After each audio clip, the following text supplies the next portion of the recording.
રામ રામ ખેડૂત મિત્રો, કેમ છો? મજામાં ને? તો આજે હું વિડીયો ખાસ બે મુદ્દાઓ માટે લઈ આવ્યો છું ને તો વધુ ખેડૂત સુધી આ વિડીયો પહોંચાડજો, જેથી કરીને આ માહિતી તેમને મળી શકે.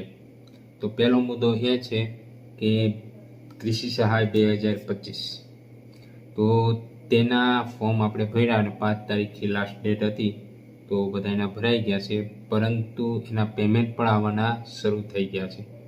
પણ બન્યું છે એવું કે કોઈ ફોર્મ શરૂઆતમાં ભર્યા હોય, પહેલું બીજું ફોર્મ ભર્યું હોય, કોકે છેલ્લે ભર્યા હોય, છતાં એને પૈસા આવી ગયા છે અને જે શરૂઆતમાં ફોર્મ ભર્યા છે એમને પૈસા આવ્યા નથી. તો ઘણાને ચિંતા થાય છે, જેથી કરીને વીસીએને અથવા ગ્રામ સેવકને, તાલુકા પંચાયત એની તપાસ કરતા હોય છે, અમારે કેમ નથી આવ્યા, અમારે કેમ નથી આવ્યા.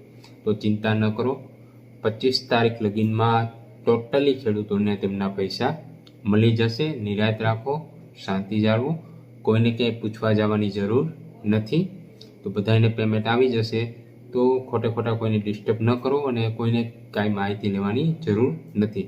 તમારા પૈસા છે, છતાં પણ 25 તારીખ લગીન ન પડે અને જો આપ રહી જતા હોય તો પણ આપ ગ્રામ સેવક અથવા તાલુકા કક્ષાએ રજૂઆત કરી આપનું પેમેન્ટ આવી જશે ને આવી જશે. કોઈ પેમેન્ટ વિના વંચિત રહેવાના નથી. તો તેની ખાસ કાળજી રાખજો, ખોટી ચિંતા કરતા નહીં. તમારું ફોર્મ જ્યારે ભરાણું હોય ત્યારે પણ પેમેન્ટ બધાને આવી જશે.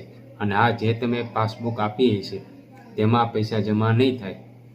તમારા જે આધાર કાર્ડ લિંક કરેલ હોય છે તેમાં તમારા પૈસા જમા થશે.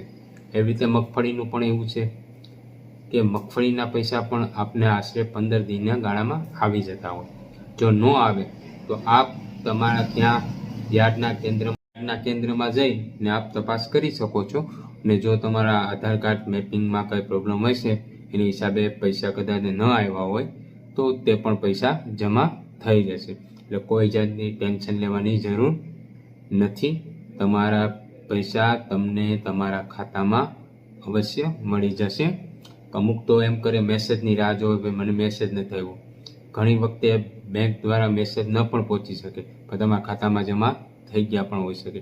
તો આપણે એની પહેલાં પણ આપનું 2 વિડીયો મૂક્યા હતા.